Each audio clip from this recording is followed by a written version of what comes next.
नमस्कार, जय माता दी। मैं हूँ आपके अपनी लाइफ डिज़ाइनर जीतू आचार्य।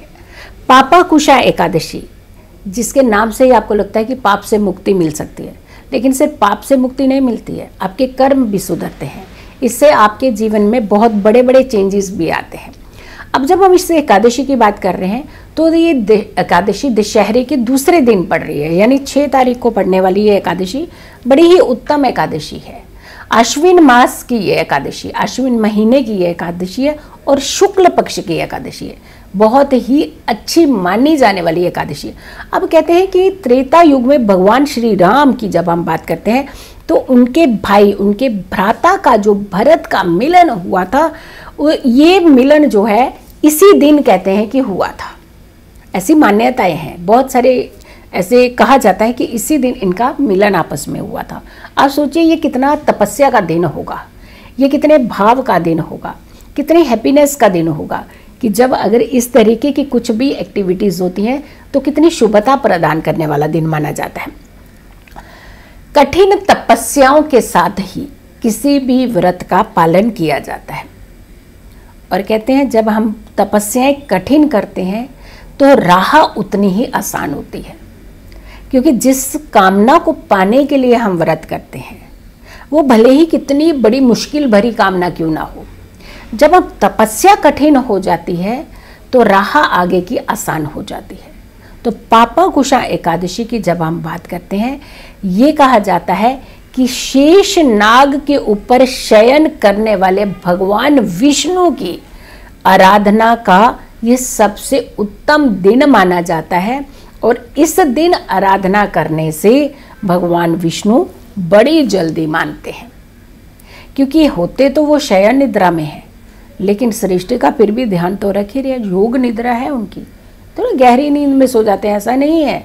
योग निद्रा में तो अर्ध जागृत अवस्था में होते हैं, तभी तो जब करवट लेते हैं तो पता चल जाता उन्हें, या कुछ समय ऐसे अपने पोस्चर्स को बदलते हैं तो तब भी उन्हें पता चल जाता है हमारी ज़िंदगी में क्या क्या हो रहा है।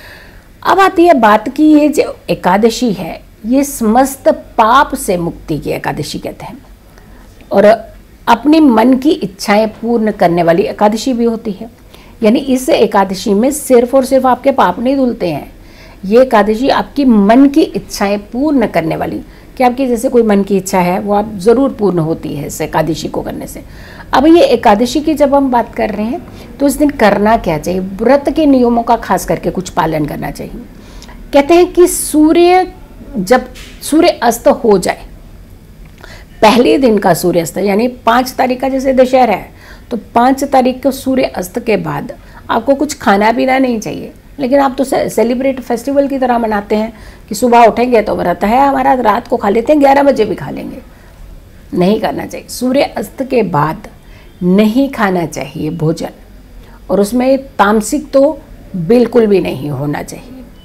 अब मान लीजिए कुछ लोग बीमार होते हैं, तबीयत ठीक नहीं होती, उन्हें कुछ मेडिसिन खानी होती तो वो एक्सेप्शनल है, उन लोगों को ये सहूलियत होती है, क्योंकि भगवान भी तो हर चीज़ देखता है और कहते हैं कि जब भगवान हर चीज़ देख रहा है तो हम जो भी कर्म करेंगे तो उसका लाभ उसी हिसाब से ही मिलेगा।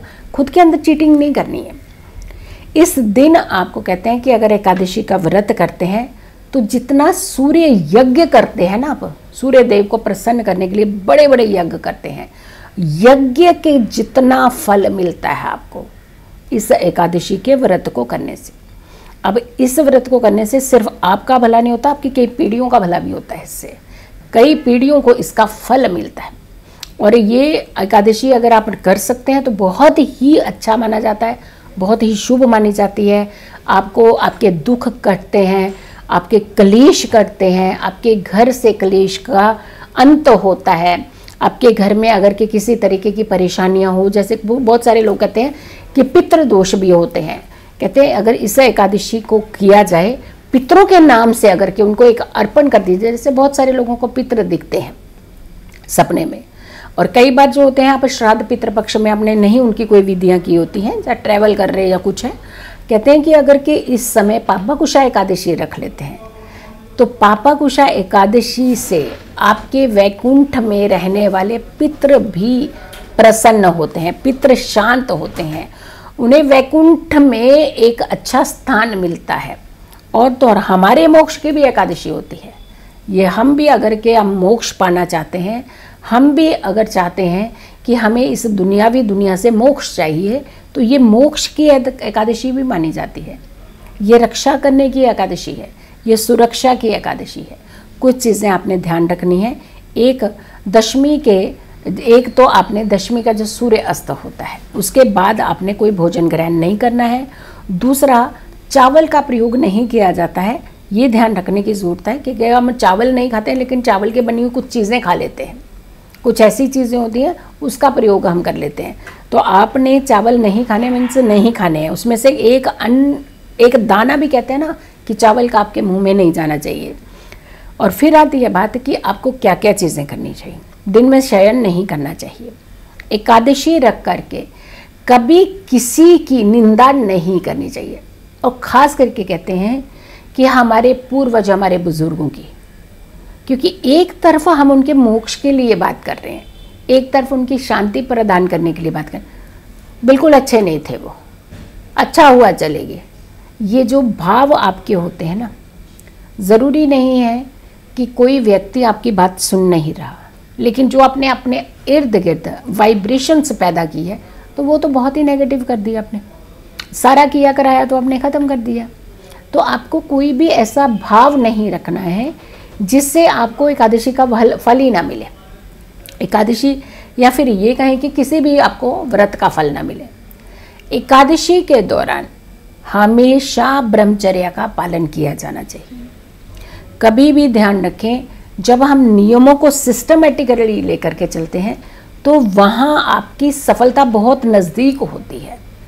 वहाँ आपको नहीं लगता कि सफ़र बहुत लंबा है किसी चीज़ को पाने का, बहुत इजीली आपको फल मिलता है।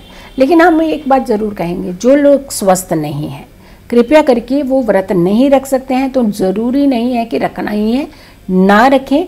लेकिन आप भगवान विष्णु की आराधना कीजिए, आप जप कीजिए, आप तप कीजिए, आप दान कीजिए। महिलाएं, बहुत सारी महिलाएं प्रेग्नेंट लेडीज़ होती हैं, व्रत रख लेती हैं। क्या ज़रूरत है व्रत रखने की? आप अपने भाव अच्छे रखिए, आप घर में किसी को मत सताइए, खुद भी मत सताइए, खुद भी परेशान मत होइए, किसी तरीके की नेगेटिविटी इर्द गिर्द आसपास मत रखिए। तो आपको नहीं भी व्रत करेंगे तो भी आपको फल मिलेगा, क्योंकि सिर्फ आपके स्वास्थ्य की बात नहीं है, आपके साथ पल रही उस एक नन्ही सी जान का भी ध्यान रखना होता है। तो आपने अगर व्रत नहीं रख रहे हैं तो बहुत अच्छी बात है, लेकिन अगर रखना चाहते हैं, आपको लगता है कि मैंने रखना ही है व्रत, माताएं हैं कई बार ज़िद्दी होती हैं, अपने बच्चे के लिए पॉजेसिव हो जाती है कि हमने व्रत रखना ही है, तो आप समय समय पर फलाहार लेते रहिए, आप लिक्विड मात्रा में कुछ चीज़ें लेते रहिए। आप बिल्कुल ऐसे कड़ा व्रत मत रखिएगा। इससे क्या होगा कि आपके ऊपर भी इफेक्ट पड़ेगा, आपके शिशु पर भी इफेक्ट पड़ेगा। तो ध्यान रखने की ज़रूरत है कि अन्न का सेवन नहीं किया जाता, लेकिन फलाहार का सेवन आप कर सकती हैं। दवाई खाने वाले भी फलाहार का सेवन कर सकते हैं। और अगर आप व्रत नहीं भी रख रहे हैं तो आप पूजा पाठ कीजिए, भक्ति कीजिए, सूर्योदय से पहले उठ करके स्नान कीजिए, दिन का शयन टाल दीजिए, भगवान की आराधना कीजिए, भगवान विष्णु की आराधना कीजिए और सारे विधि विधान कीजिए। किसी की निंदा मत कीजिए, किसी को क्लेश नहीं कीजिए, किसी को तकलीफ नहीं दीजिए, लेकिन सुबह और शाम दोनों समय भगवान विष्णु का नाम लेकर के अपने अपने मंदिर पर दीपक ज़रूर प्रज्वलित कीजिए। भगवान विष्णु के नाम के कुछ दीपक निकालिए, इससे दीपक निकालिए मीन्स कि अपने मंदिर में कुछ दीपक जला दीजिए, बहुत शुभता प्रदान करेंगे। और द्वादशी पर ही इसका पारण कीजिए, यानी एकादशी तिथि जैसे ही रहती है पूर्ण, जैसे मान लीजिए एकादशी तिथि आज है या कल तक है, तो कल जब एकादशी समापन हो जाए, जब द्वादशी में एंटर कर जाए तभी ही पारण करना चाहिए। और जब पारण करते हैं दक्षिणा दीजिए, फलाहार दीजिए, आप कुछ उपहार दीजिए, आशीर्वाद लीजिए, क्योंकि इन समय जो ये आशीर्वाद मिलता है ये बहुत ही पॉजिटिव वाइब्रेशंस हमारे इर्द गिर्द जो है क्रिएट करता है। तो वीडियो को आप ज़्यादा से ज़्यादा लोगों तक ज़रूर पहुंचाइएगा। अगर आप लोगों ने अभी तक मेरे चैनल को सब्सक्राइब नहीं किया है ज़रूर कीजिए, वीडियो शेयर कीजिए और मेरी आने वाली हर वीडियो का तो आप इंतज़ार कीजिए। लेकिन ये इवेंट का समय चल रहा है, त्योहारों का समय चल रहा है, हर त्यौहार को लेकर के हमने कुछ खास वीडियोस बनाई हैं, जो आप तक पहुंचाई जा रही हैं, बैक टू बैक पहुंचाई जा रही हैं। तो आप वीडियो को भी ज़रूर देखिएगा, लेकिन सुबह 6 बजे का जो राशिफल होता है उसे भी ज़रूर देखिएगा। उसमें बहुत सारी चीज़ें होती हैं जिससे आप अपने डे को सेटल्ड, दिन को सेटल कर सकते हैं। खुश रहिए, स्वस्थ रहिए, पॉजिटिव रहिए। जल्दी हाजिर होंगे एक अच्छी वीडियो के साथ। तब तक के लिए नमस्कार।